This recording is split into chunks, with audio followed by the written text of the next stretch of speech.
Ada yang bilang, jangan sentuh Al-Quran kalau belum wudhu. Ada yang lebih keras, jangan sentuh kitab kami. Dan semua itu dibungkus dalam satu ayat yang terus diulang seolah tak bisa dibantah. La yamassuhu ilal mutahharun. Tapi coba kita timbang pelan-pelan. Ayat ini turun di tengah masyarakat musyrik, bukan di pesantren, bukan di masjid, bukan di tengah orang-orang yang bersarung dan berwudu 5 kali sehari. Lalu kenapa Tuhan tidak tunggu semua suci dulu, baru kemudian menurunkan wahyu? Dan jika ayat ini benar melarang orang kotor menyentuh Al-Quran, kenapa justru wahyu diturunkan kepada orang yang saat itu belum berwudu, belum sunat, belum syahadat?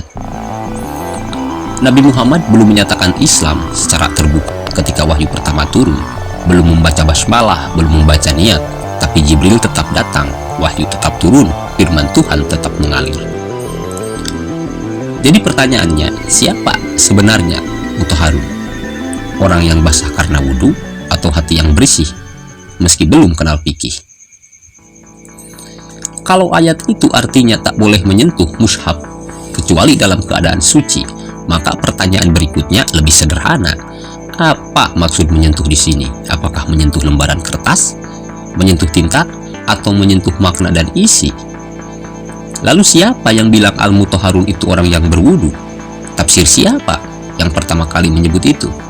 Karena kalau kita buka kitab tafsir, bukan kata ustadz, bukan kata grup WhatsApp, ayat itu turun bukan sedang membahas mushaf, tapi sedang membahas Lauhul Mahfuz, tempat wahyu disimpan di alam gaib. Imam Fakhruddin Ar-Razi, Imam Al-Qurtubi, dan banyak mufassir menyebut al-mutahharun di situ adalah para malaikat, bukan manusia. Dan menyentuh bukan berarti pegang dengan tangan, tapi menyentuh wahyu yang terjaga di langit, yang tak semua makhluk bisa jangkau. Jadi, dari awal ayat ini bukan bicara fikih, tapi bicara dimensi gaib. Tapi entah kenapa, sejak entah kapan, ia berubah jadi aturan sosial. Tarik napas sejenak, bakar dulu rokoknya, kita timbang pelan-pelan. Kadang, yang bikin wahyu terasa jauh bukan karena Tuhan yang bersembunyi, tapi karena kita yang selalu menjaganya terlalu ketat, dibatasi oleh syarat, dikurung oleh aturan, sampai tak ada yang berani menyentuhnya, kecuali mereka yang sudah lulus dari ritual. Lalu bagaimana dengan yang belum tahu caranya bersuci, yang belum tahu niat wudunya, yang bahkan belum tahu kalau ada Tuhan yang bernama Allah? Apakah mereka tak boleh membuka mushaf hanya karena tubuhnya belum dikenal fikih? Kalau begitu, sejak kapan wahyu jadi milik eksklusif, dan untuk siapa sebenarnya Al-Quran ini diturunkan? Kalau memang Al-Quran cuma boleh disentuh oleh orang yang suci, kenapa Allah menyebut kitab ini sebagai hudan linnas, petunjuk bagi manusia, bukan hudan lil mutakin saja? Bukan hanya untuk yang sudah kenal wudhu, tapi untuk manusia, siapapun mereka, tanpa memandang agama, suku, bangsa, dan bahasa. Dan kalau kita buka surat Al-Baqarah ayat kedua, dalikal kitabu la raiba fihi hudal lil muttaqin, ya, ini memang petunjuk untuk orang bertakwa. Tapi bagaimana orang bisa jadi bertakwa kalau menyentuh kitabnya saja dilarang? Ayat lain lebih tegas, wa ma arsalnaka ila rahmatan lil alamin, kami tidak mengutusmu kecuali sebagai rahmat bagi seluruh alam. Seluruh alam itu termasuk yang belum kenal syahadat, yang belum bisa baca Arab, termasuk yang masih hidup dalam najis dosa dan ketidaktahuan. Jadi, kalau Al-Quran itu rahmat, kenapa dijaga seperti racun? Karena tafsir inilah banyak orang yang takut membuka Al-Quran, takut dosa, takut najis, takut salah megang, lalu mereka menjauh. Anak muda yang belum paham wudhu, perempuan yang sedang haid, bahkan mu'alaf yang belum tahu apa-apa, semua dihadang pagar. Jangan sentuh kitab ini, kamu belum suci. Padahal, bukankah justru mereka yang belum suci itulah yang paling butuh cahaya? Coba bayangkan, seseorang yang baru mengenal Islam, baru meraba-raba cahaya, dan hal pertama yang ia dengar adalah jangan pegang itu haram. Apa yang ia rasakan?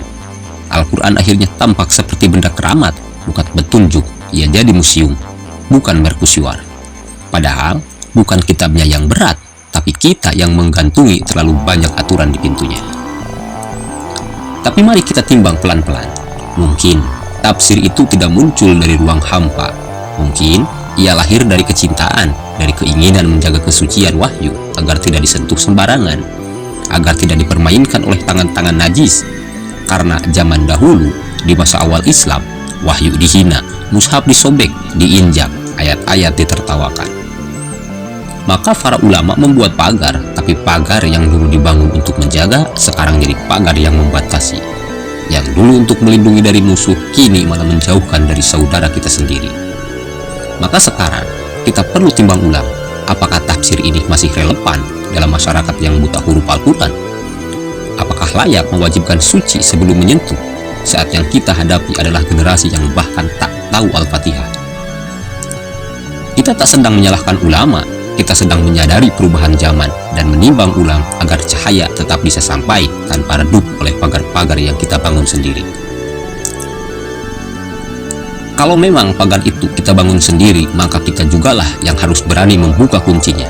Para ustadz, para guru, para penjaga mushaf, sudah saatnya berhenti memperlakukan Al-Quran seperti pusaka warisan yang tak boleh disentuh, tapi mulai menawarkannya kembali sebagai cahaya yang menyentuh siapapun yang sedang mencari. Jangan takut Al-Quran dibaca oleh yang belum suci. Takutlah jika Al-Quran tak dibaca sama sekali. Karena jika syarat membaca terlalu tinggi, yang membaca hanya sedikit, dan kalau hanya yang sudah tahu yang boleh menyentuh, lalu siapa yang akan terbimbing? Kita semua perlu belajar membuka, bukan sekedar menjaga. Karena kadang bukan karena kitabnya yang berat, tapi karena pintunya terlalu sempit. Dalam dunia tasawuf, wahyu bukan benda, tapi cahaya. Ia tidak dipegang dengan tangan, tapi disentuh oleh hati yang jernih. Syekh Abu Yazid Al-Bustami pernah berkata, "Aku tidak berjalan bersama wahyu, tapi aku berjalan di atasnya." Wahyu bukan benda mati, ia jalan hidup bagi para sufi. Maka yang menyentuh wahyu bukan hanya mereka yang bersih secara lahir, tapi mereka yang hatinya terbuka untuk disinari. Wudu bisa membasuh tangan, tapi tidak bisa membersihkan hati yang sombong. Maka jangan terlalu bangga sudah suci, karena kadang yang suci secara syariat malah tertutup dari cahaya hakikat. Kita simpan Al-Quran di rak tertinggi, kita bungkus dengan kain hijau, kita letakkan di lemari khusus, kita larang anak kecil menyentuhnya, bahkan untuk belajar, mengejak pun harus izin. Kita cium sampulnya, tapi takut membuka halamannya, karena katanya kalau belum wudu bisa dosa, kalau salah baca bisa celaka. Lalu, bagaimana orang bisa belajar jika sejak awal sudah dibuat takut? Sejak kecil kita diajari dengan main-main dengan kitab suci, tapi kita tak pernah diajari bagaimana menikmati kedekatan dengan firman Tuhan. Jadilah Al-Quran benda mistik, sakral, tapi asing.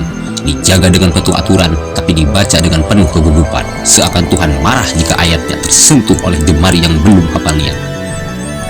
Padahal, firman Tuhan turun bukan untuk ditakuti, tapi untuk diresapi. Tapi sekarang, banyak yang segan membaca hanya karena belum merasa cukup suci.